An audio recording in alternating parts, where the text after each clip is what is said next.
Hi friends, welcome to சாந்தி இல்லம். எல்லோரும் எப்படி இருக்கீங்க? சாந்தி இல்லம் சேனலில் இன்றைக்கி என்ன ரெசிபி பார்க்க போகிறோன்னு பார்த்தீங்கன்னா, மணத்தக்காளி வத்தல்லாம் சேர்த்து முள்ளங்கி சாதம் எப்படி பண்ணுறதுதாங்க பார்க்க போகிறோம். இது ஒரு டிஃப்ரெண்ட்டான ரெசிபி, ரொம்ப ஹெல்த்தியான ரெசிபியும் கூட.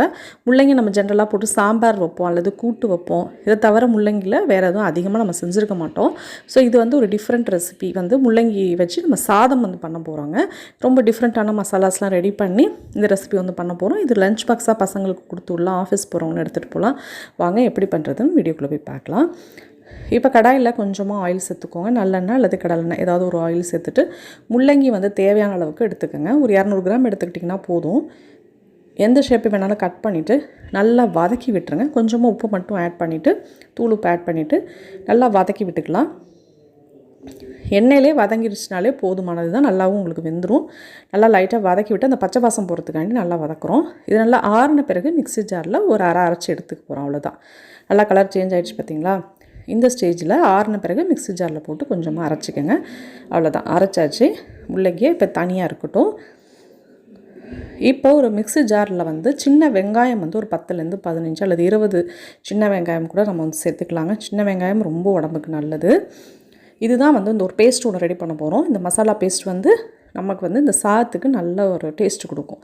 2 காய்ந்த மிளகாய் வற்றல் கூட வேணும்னா கூட சேர்த்துக்கோங்க. இஞ்சி ஒரு பெரிய துண்டு இஞ்சி எடுத்துகிட்டு நல்லா கட் பண்ணிவிட்டு அதையும் சேர்த்துக்கலாம். 10லேருந்து 15 பூண்டு பற்கள் சேர்த்துக்கோங்க. நிலக்கடலை வந்து ஒரு ஸ்பூன் அளவுக்கு நிலக்கடலை சேர்த்துக்கலாம், வறுத்த கடலை. எள்ளு, கருப்பு எள்ளு அல்லது வெள்ளை எள்ளு எது வேணாலும் ஒரு ஸ்பூன் அளவுக்கு சேர்த்துக்கோங்க. எள்ளெல்லாம் சேர்த்து பண்ணனால உடம்புக்கு ரொம்ப நல்லதுங்க. லைட்டாக ஒரு பொடிச்சிட்டு லைட்டாக ஒரு அரைச்சிட்டு மிளகு வந்து சும்மா கொஞ்சமாக ஒரு 1/4 ஸ்பூன் அளவுக்கு மிளகு சேர்த்து கொஞ்சமாக தண்ணி ஊற்றி இந்த மசாலா நல்லா பேஸ்ட்டாக எடுத்து அரைச்சிக்க போகிறோம். ஸோ பேஸ்ட்டாக அரைச்சாச்சு, அது தனியாக இருக்கட்டும். இப்போ கடாயில் கொஞ்சமாக ஆயில் சேர்த்துட்டு கடுகு, வெள்ளை உளுந்து போட்டு தாளிக்கலாங்க. கருவேப்பிலை சேர்த்துக்கலாம். ஒரு பெரிய வெங்காயம் நீல வாக்கில் கட் பண்ணிவிட்டு அதையும் சேர்த்து அதையும் நல்லா வதக்கி விட்டுக்கோங்க. ஒயிட் ரைஸ் ஆல்ரெடி நான் சாதம் வடித்து தனியாக ஆற வச்சுருக்கேன். ரொம்ப ஆறணும்னு அவசியம் இல்லை. இப்போ இந்த மணத்தக்காளி வத்தல் நல்லா கழுவிட்டு இந்த ஸ்டேஜில் வந்து வத்தல் இருக்கு இல்லையா, மணத்தக்காளி வத்தல் கடையில் கேட்டிங்கன்னா கிடைக்கும். ஸோ அந்த மணத்தக்காளி வத்தலும் ரொம்ப உடம்புக்கு நல்லது. கூட வேணும்னா கூட சேர்த்துக்கோங்க. லைட்டாக அந்த எண்ணெயிலே லைட்டாக வறுத்து விட்டுக்கலாம். இப்போ 2 தக்காளி அதையும் சேர்த்து நல்லா வதக்கி விட்டுக்கோங்க. 2லேருந்து 3 தக்காளி கூட நீங்கள் ஆட் பண்ணிக்கலாம். பெருசாக இருந்தால் ஒரு 2 தக்காளி, சின்னதாக இருந்தால் ஒரு 3 தக்காளி. புளிப்பு டேஸ்ட்டுக்கு நமக்கு தக்காளி தான் மெயினாக வேணும். ஸோ எல்லாத்தையும் நல்லா வந்து வதக்கி விட்டுக்கலாங்க.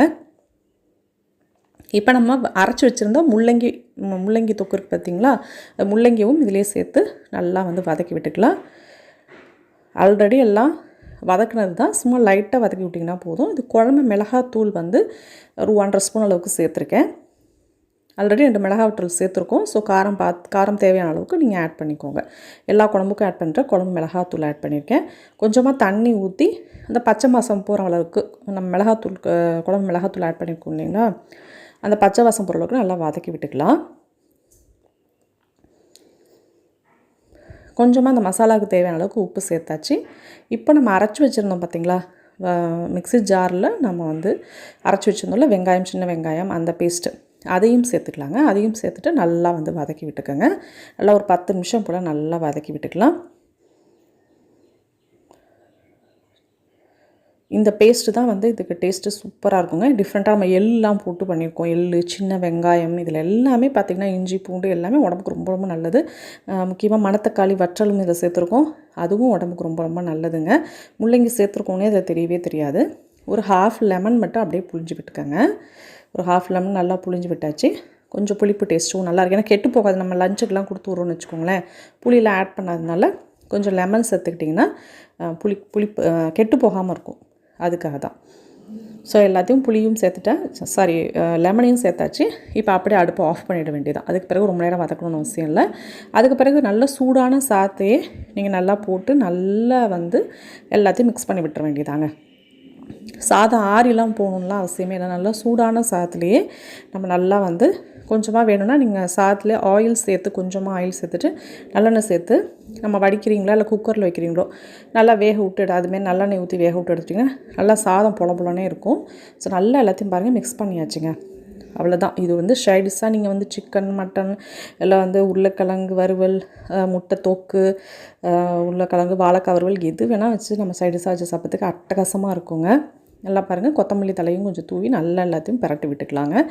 சூப்பரான டிஃப்ரெண்ட் ஸ்டைலில் முள்ளங்கி சாதம் வந்து தயாராகிடுச்சு. ரொம்ப ரொம்ப டேஸ்ட்டாக இருக்கும். கண்டிப்பாக பசங்க விரும்பி சாப்பிடுவாங்க.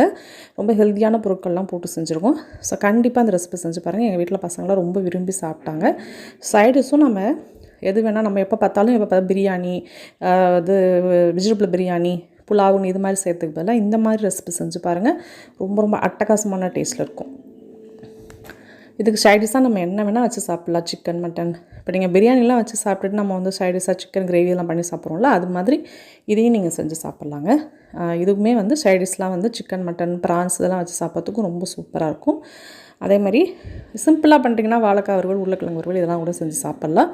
ஸோ கண்டிப்பாக அந்த ரெசிபி செஞ்சு பார்த்துட்டு எப்படின்னு சொல்லிட்டு எனக்கு கமெண்ட் பண்ணுங்கள். இந்த வீடியோ பிடிச்சிருந்தா லைக் பண்ணுங்கள், ஷேர் பண்ணுங்கள், கமெண்ட் பண்ணுங்கள். ப்ளீஸ் சப்ஸ்கிரைப் சாந்திலம் சேனல். சாந்திலம் சேனலில் நிறைய டிஃப்ரெண்ட்டான ரெசிபிஸ்லாம் இருக்குது. ஸோ அதையும் மறக்காமல் பாருங்கள். தேங்க்ஸ் ஃபார் வாட்சிங். நெக்ஸ்ட் ஒரு நல்ல ரெசிபியோடு நான் வந்து மீட் பண்ணுறேன். பாய்.